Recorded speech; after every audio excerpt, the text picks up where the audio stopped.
Subscription کے button کو دبائیے اور ساتھ بیل آئیکن پر کلک کیجیے تاکہ آپ کو تمام ویڈیو فوراً مل سکیں۔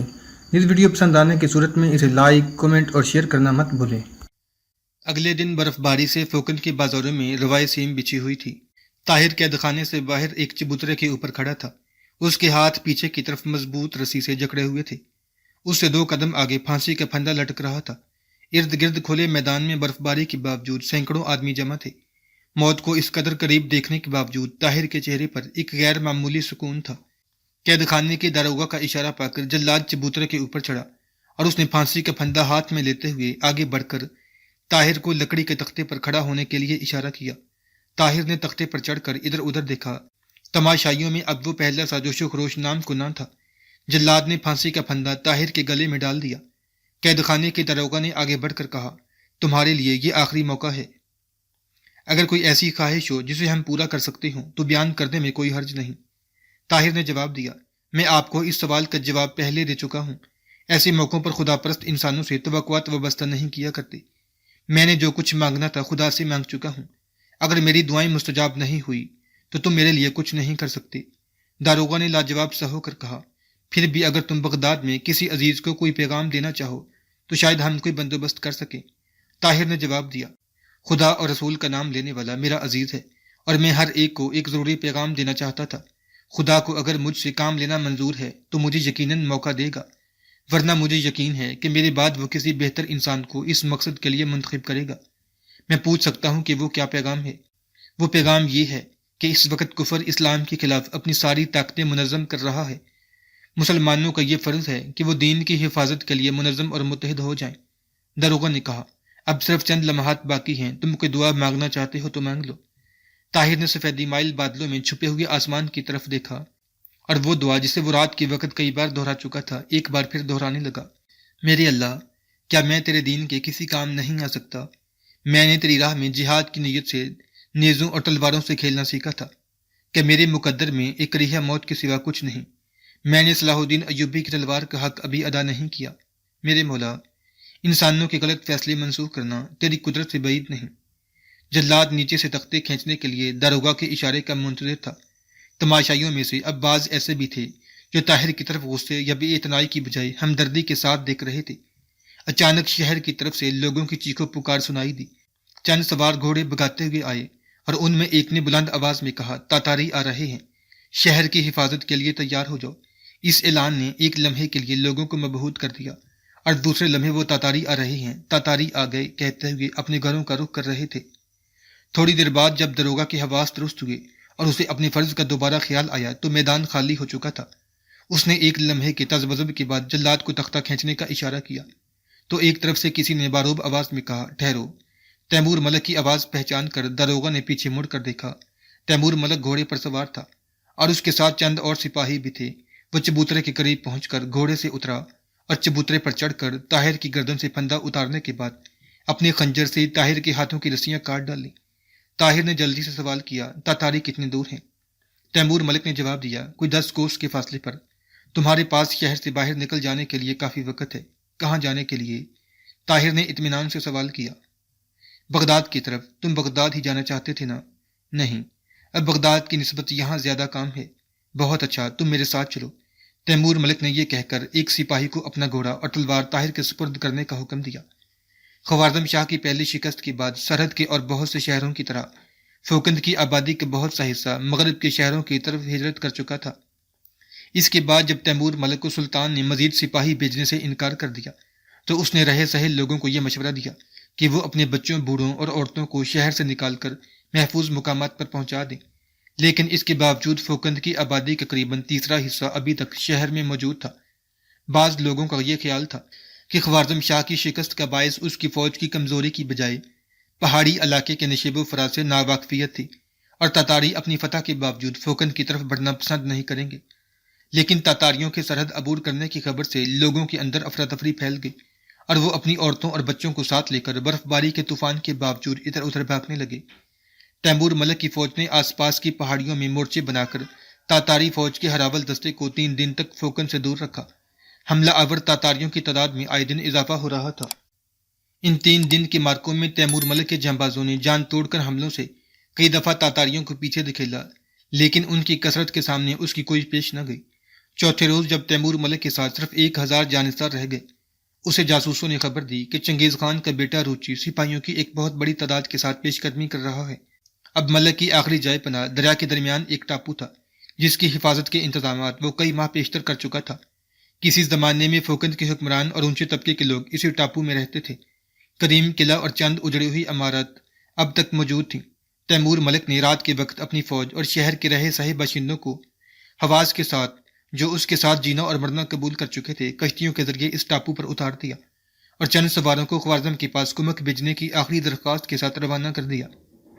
ٹاپو کے قریب دریا کا پاڑ اس قدر چوڑا تھا کہ دونوں کناروں سے حملہ آوروں کی کمانوں سے نکلے ہوئے تیر مشکل سے یہاں تک پہنچ سکتے تھے۔ تیمور ملک نے چند ماہ کے لیے سامان رسد بھی اس ٹاپو پر جمع کر رکھا تھا۔ زوچی نے یہ محسوس کرتے ہوئے کہ یہ ٹاپو جلد فتح نہیں ہو سکے گا، یہ مہم اپنے ایک نائب کے سپرد کر دی اور آدھی فوج اس کی قیادت میں دے کر خود باقی فوج کے ساتھ جنوب مغرب کا رخ کیا۔ تاتاری کرب و جوار کی تمام آبادیوں کے باشندوں کو بھیڑ بکریوں کی طرح ہانک کر لے آئی اور انہیں دریا کے کنارے سے ٹاپو کے سرے تک پتھروں سے راستہ بنانے کے کام پر لگا دیا۔ ہزاروں بچے، بوڑھے اور عورتیں، مرد تاتاریوں کی ننگی تلواروں کے پہرے میں پتھر اٹھا کر لاتے اور دریا میں پھینک دیتے۔ دریا کے کنارے سے پتھروں کا یہ راستہ آہستہ آہستہ ٹاپو کی طرف بڑھنے لگا۔ تیمور ملک نے اس خطرے کو فوراً محسوس کیا۔ اس نے چند بڑی بڑی کشتیوں کے گرد لکڑی کے تختوں کے مورچے بنوائے اور ان کے اندر اپنے بہترین تیر انداز بٹھا کر کنارے پر جمع ہونے والے تاتاریوں پر حملے شروع کر دیے۔ ان حملوں سے شروع میں تاتاریوں کا بہت نقصان ہوا۔ بعض اوقات جان کے خوف سے راستے کی تعمیر کے لیے پتھر اٹھانے والے لوگ تاتاریوں کو کشتیوں پر حملہ کرنے والوں کی طرف متوجہ پا کر اچانک ان پر پتھروں کی بارش شروع کر دیتے اور اس کے بعد زندگی اور موت کی سی بے پرواہ ہو کر دریا میں چھلانگیں لگا دیتے۔ کسی کی جان حملہ آوروں کی کشتیوں کی باعث بچ جاتی اور کوئی تیر کر جزیرے تک جا پہنچتا، لیکن اکثر دریا کی موجوں یا تاتاریوں کے تیروں کا شکار ہو جاتے۔ ان مشکلات پر قابو پانے کے لیے تاتاری کشتیوں کے خلاف منجنیقیں استعمال کرنے لگے۔ منجنیق سے پتھروں کی بجائے وہ کھولتے ہوئے تیل یا جلتی ہوئی گندک کی ہانڈیاں پھینکتے اور کشتیوں کو آگ لگا دیتے۔ تیمور ملک نے اس نئے حربے کا مقابلہ کرنے کے لیے کشتیوں پر چھتیں ڈلوا دیں اور ان کے اوپر مٹی کا پلستر کر دیا اور اندر بیٹھنے والے تیر اندازوں کے لیے چھوٹے چھوٹے سوراخ چھوڑ دیے۔ لیکن مدافعت کی ان تمام کوششوں کے باوجود تاتاریوں کی بے شمار فوج کے سامنے تیمور ملک کی کوئی پیش نہ گئی اور دریا کے کنارے سے ٹاپو کی طرف راستہ بڑھتا گیا۔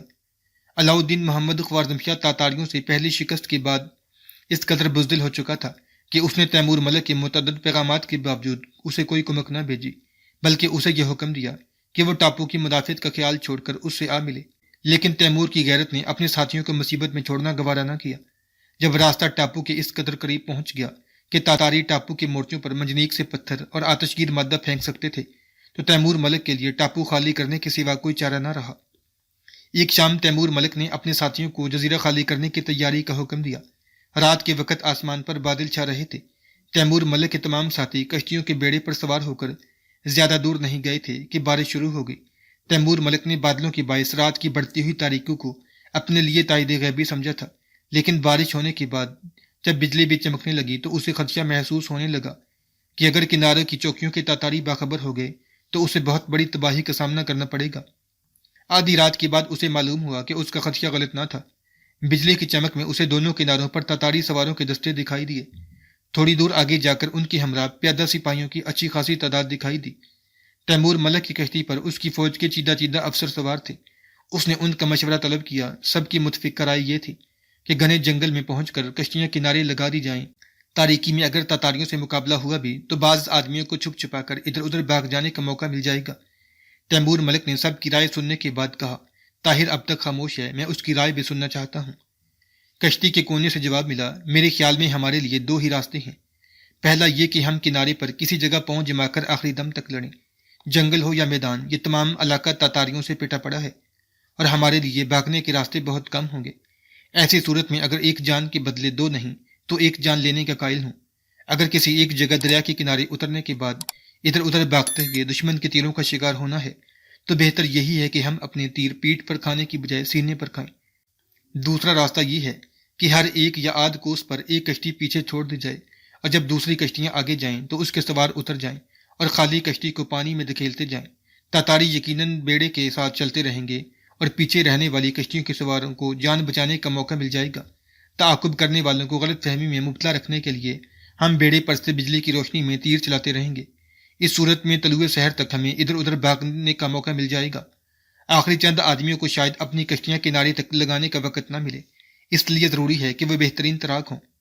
طاہر کی دوسری تجویز کے ساتھ سب نے اتفاق کیا، لیکن تیمور ملک نے یہ خدشہ ظاہر کیا کہ خالی کشتی جب دریا میں دھکیلی جائے گی تو یہ ممکن ہے کہ وہ باقی بیڑے کی طرح منجدار میں چلتی رہے۔ بیڑے کی تعداد برقرار رکھنے کے لیے اسے بیڑے کے ساتھ شامل کرنا ضروری ہے۔ اس مقصد کے لیے باقی بیڑے کی رفتار کم کی جا سکتی ہے، لیکن یہ بھی ضروری ہے کہ وہ کنارے سے دور رہے، اور کشتی خالی ہونے کی صورت میں یہ دونوں باتیں مشکل ہیں۔ تھوڑی دیر کی بحث کے بعد یہ طے ہوا کہ ہر کشتی پر ایک رضاکار ایسا ہو جسے تیرنا آتا ہو اور جو سواریوں کو کنارے پر اتار کر خالی کشتی لے آئے۔ بارش تھم چکی تھی، بادلوں کی پھٹی ہوئی سیاہ چادر میں سے کہیں کہیں ستارے جھانک رہے تھے۔ ایک گھنے جنگل میں پہنچ کر پہلی کشتی کو پیچھے چھوڑ دیا گیا، اور تھوڑی دیر کے بعد جب یہ کشتی اپنی سواریوں کو کنارے پر چھوڑ کر بیڑے سے آ ملی اور اس میں سوار ہونے والے رضاکار نے اپنے ساتھیوں کے بچ نکلنے کا یقین دلایا تو دوسری کشتی پیچھے چھوڑ دی گئی۔ رات کے آخری پہر بیڑے کی کشتیوں پر صرف 30 رضاکار سوار تھے اور باقی کناروں پر اتر چکے تھے۔ کناروں پر تعاقب کرنے والے تاتاری سواروں کے گھوڑوں کی ٹاپوں کی آواز بدستور آ رہی تھی۔ تیمور ملک نے رضاکاروں کو تھوڑے تھوڑے فاصلے پر یکی بعد دیگرے دریا میں کود کر کنارے پر پہنچنے کا حکم دیا، اور جب تمام کشتیاں خالی ہو گئیں تو اس نے اپنے آخری ساتھی سے جو اس کشتی میں سوار تھا کہا، طاہر اب وقت ضائع نہ کرو، کشتیاں منتشر ہو رہی ہیں، ان میں سے کوئی کنارے جا لگی تو تاتاری باخبر ہو جائیں گے، اب جلدی کرو، اگر تم تیرنا نہیں جانتے تو ایک کشتی کنارے پر لگا لو۔ طاہر نے جواب دیا، میں تیرنا جانتا ہوں، لیکن آپ؟ تیمور ملک نے مغموم آواز میں کہا، مجھے ڈوبتے ہوئے جہاز کے ملاح کا فرض ادا کرنے دو، جب تم کنارے پر پہنچ جاؤ گے تو میں بھی اپنی جان بچانے کی کوشش کروں گا۔ طاہر کو تذبذب کی حالت میں دیکھ کر تیمور ملک نے کہا، میں حکم عدولی کو اچھا نہیں سمجھتا، جلدی کرو۔ طاہر نے جواب دیا، میں آپ کے حکم کی تعمیل سے انکار نہیں کرتا، لیکن میری ایک خواہش ہے۔ تیمور ملک نے جواب دیا، میں اب کسی خواہش کو پورا کرنے کے قابل نہیں ہوں، کہو کیا کہتے ہو، لیکن وقت ضائع نہ کرو، اب وہ پھٹنے والی ہے۔ طاہر نے کہا، آپ وعدہ کریں کہ اس کے بعد اگر زندگی میں کبھی مجھے آپ سے کوئی درخواست کرنے کا موقع ملے تو آپ اسے رد نہیں کریں گے۔ تیمور ملک نے جواب دیا، تم اپنے آپ کو ایسے وعدے کا حقدار ثابت کر چکے ہو، جو میں ایک کی بجائے تمہاری 2 درخواستیں قبول کرنے کا وعدہ کرتا ہوں۔ طاہر خدا حافظ کہہ کر آہستہ سے پانی میں اترا اور کنارے کی طرف تیرنے لگا۔ رات بھر کی سردی اور بے آرامی سے اس کا جسم شل ہو رہا تھا۔ دریا کا پانی ناقابل برداشت حد تک ٹھنڈا تھا۔ وہ جوں توں کر کے کنارے پر پہنچا تو اسے ایک اور مصیبت کا سامنا کرنا پڑا۔ چند سوار کنارے پر سے گزر رہے تھے۔ طاہر کنارے پر گرے ہوئے ایک درخت کی جڑ پکڑ کر کچھ دیر پانی میں چھپا رہا، اور جب یہ سوار گزر گئے تو اس نے باہر نکلنے کی کوشش کی، لیکن اب اسے پیادہ سپاہیوں کے چند دستے دکھائی دیے۔ طاہر کا جسم بالکل سن ہو چکا تھا۔ جب وہ بھی گزر گئے تو ان کے پیچھے کچھ فاصلے پر اسے پھر گھوڑوں کی ٹاپ سنائی دی۔ طاہر کی قوت برداشت جواب دے چکی تھی۔ وہ جلدی سے باہر نکلا، ایک درخت کے تنے کا سہارا لے کر کھڑا ہو گیا۔ کنارے پر گھنے درختوں اور تاریکی کی وجہ سے تاتاری یکے بعد دیگرے منتشر اور غیر منظم صورت میں آگے بڑھ رہے تھے۔ طاہر نے کچھ سوچ کر نیام سے تلوار نکال لی۔ جب 15-20 سوار گزر گئے تو اسے کنارے سے ایک طرف زیادہ گھنے درختوں کے درمیان ایک گھوڑے کی آہٹ سنائی دی۔ وہ درختوں کی شاخوں کو ادھر ادھر ہٹاتا ہوا دبے پاؤں آگے بڑھا۔ سوار اپنے ساتھیوں کو آوازیں دے رہا تھا اور اس کے جواب میں وہ اسے اپنے پاس بلا رہے تھے۔ طاہر نے تاریکی میں آنکھیں پھاڑ پھاڑ کر دیکھا اور جس طرف سوار کے گھوڑے کا رخ تھا اس طرف بڑھ کر ایک درخت کی آڑ میں کھڑا ہو گیا۔ ایک ثانیے کے بعد طاہر کا ایک ہاتھ گھوڑے کی باگ پر تھا اور دوسرے ہاتھ اس کی تلوار سوار کو موت کی گھاٹ اتار چکی تھی۔ طاہر نے جلدی سے نیچے گر کر تڑپتے ہوئے تاتاری کی ٹوپی اور پوستین اتار کر پہن لی اور گھوڑے پر سوار ہو گیا اور دریا کے کنارے کے ساتھ چلنے لگا۔ صبح کے آثار نمودار ہونے میں ابھی کچھ دیر باقی تھی۔ تیمور ملک اپنی کشتی چھوڑ کر پانی میں تیرتا ہوا دریا کے کنارے پہنچا تو اسے درخت کی آڑ سے آواز سنائی دی، تیمور! اس نے چونک کر ادھر ادھر دیکھا اور فوراً تلوار نیام سے نکال کر خطرے کے مقابلے کے لیے تیار ہو گیا۔ درخت کی آڑ سے پھر کسی نے کہا، گھبراؤ نہیں، میں ہوں طاہر۔ تیمور ملک جلدی سے درخت کے قریب پہنچا۔ طاہر گھوڑے کی باگ تھامے کھڑا تھا۔ تیمور ملک نے جلدی سے کہا، گھوڑا حاصل کر لینے کے بعد بھی تم یہاں کھڑے ہو؟ تیمور نے اطمینان سے جواب دیا، یہ گھوڑا آپ کے لیے ہے، اب جلدی کریں۔ تیمور نے جواب دیا، میں اپنے مقدر کی دلدل سے نکلنے کے لیے کسی کی لاٹھی چھیننا نہیں چاہتا۔ طاہر نے جواب دیا، آپ میری 2 درخواستیں قبول کرنے کا وعدہ کر چکے ہیں اور یہ پہلی درخواست ہے۔